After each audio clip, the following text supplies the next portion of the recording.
ओम शांति। आबू पर्वत की ये पावन भूमि प्राचीन काल से ही तपस्या स्थली रही है। वर्तमान समय आबू पर्वत संपूर्ण विश्व का आध्यात्मिक केंद्र बिंदु है और सारे विश्व में आध्यात्मिकता की इस खुशबू को फैलाने का कार्य करता आ रहा है प्रजापिता ब्रह्मा कुमारी ईश्वरीय विश्वविद्यालय। आबू पर्वत तथा आबू रोड में स्थित ब्रह्मा कुमारी संस्था के मुख्य आश्रम परिसर, पांडव भवन, ज्ञान सरोवर, शांतिवन, मनमोहिनी वन तथा आनंद सरोवर के द्वारा प्रतिवर्ष देश विदेश के लाखों लोग ईश्वरीय ज्ञान और योग का लाभ ले रहे हैं। ओम शांति। आज हम बात करेंगे धैर्यता रूपी गुण पे कि धैर्यता का हमारे जीवन में क्या महत्व है। आज हम देख रहे हैं धैर्यता ना होने के कारण आज ज़िंदगी में लड़ाई झगड़े बढ़ते ही जा रहे हैं, क्योंकि धैर्यता के साथ व्यक्ति अपना विवेक खो बैठता है और क्रोधवश आके क्या से क्या कर बैठता है।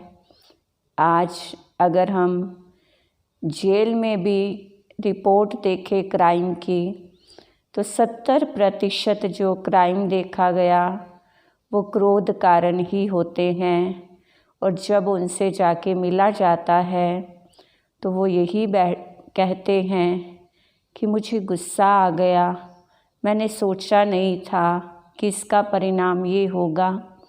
थोड़ी देर के धैर्यता को गुण को छोड़ने से आज जीवन कहाँ से कहाँ पहुँच गया है। तो धैर्यता जीवन को ऊंचाइयों तक ले जाती है।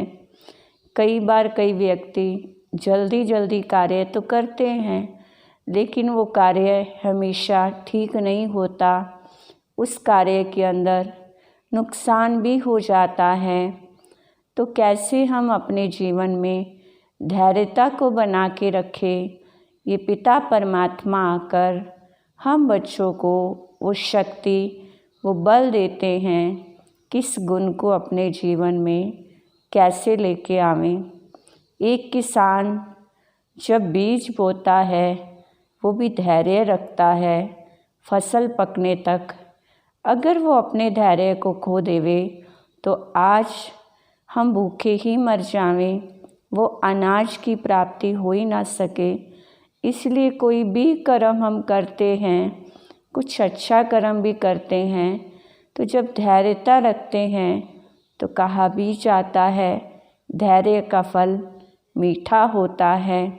तो किसी को अच्छे संकल्प अच्छी सोच के लिए बोला जाता है, वो थोड़े दिन 2-4 दिन अप्लाई करते हैं, फिर सोचते हैं कि कोई फ़ायदा तो हुआ नहीं, वो तो बदला ही नहीं, इसलिए अपनी आदत पे आ जाते हैं। तो 2-4 दिन करने से कुछ नहीं होता। अगर हम एक श्रेष्ठ संकल्प के साथ किसी को बदलने के लिए शुभ भावनाएं अपनी लगातार देते रहते हैं कि वो कभी तो बदलेगा, कभी तो चेंज होगा, तो वो व्यक्ति ज़रूर बदलेगा। जैसे हम देखते हैं आज हमें कोई कहता है आपको ऐसा नहीं करना चाहिए, हम कहते सॉरी मैं भूल गया, या यही आश रहती है कि एक दिन में तो नहीं बदल जाऊंगा ना, मुझे थोड़ा टाइम दो। तो ऐसे ही सामने वाले को भी तो समय चाहिए। तो धैर्यता का गुण आने से हम कहाँ से कहाँ पहुँच जाते हैं। कहते हैं कि एक बार लंगूर था, वो बाग में जाता, बगीचे में जाके फल तोड़ता था, फल खाता था। तो वो माली आया तो माली उसको पीटता था। तो लंगूर ने सोचा ये क्या, मेरे को तो मार के भगा दिया जाता है, कोई बात नहीं। उसने कहीं से आम खाया और उस आम की गुठली को ले जाके बो दिया। अब बोया तो अगले दिन फिर गया, ज़मीन में से खोदने लगा, फल बना या नहीं बना, फिर जाता है।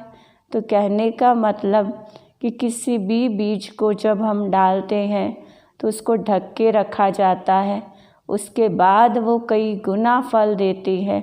तो आज धैर्य को खोने के कारण हम भी बड़ी जल्दबाजी के कारण ही आज जो एक्सीडेंट हो रहे हैं वो भी किस कारण, वो भी जल्दबाजी के कारण। आज कोई बात हमें कोई कुछ कहता है तो हम एक्शन का रिएक्शन करना शुरू कर देते हैं। उस बात को पूरी रीति ना सुन के, ना समझ के और उन्हें ऐसा जवाब दे देते हैं जिससे हमारे रिश्ते खराब हो जाते हैं।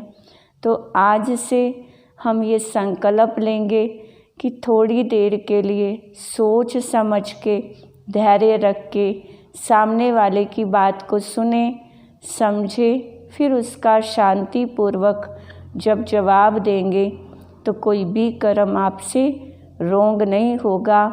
वो कर्म आपका श्रेष्ठ और अच्छे से अच्छा होगा। ये युक्ति, ये शिक्षा राजयोग हमें सिखाता है कि कैसे अपने मन के अंदर धैर्यता के गुण को बढ़ाया जाए।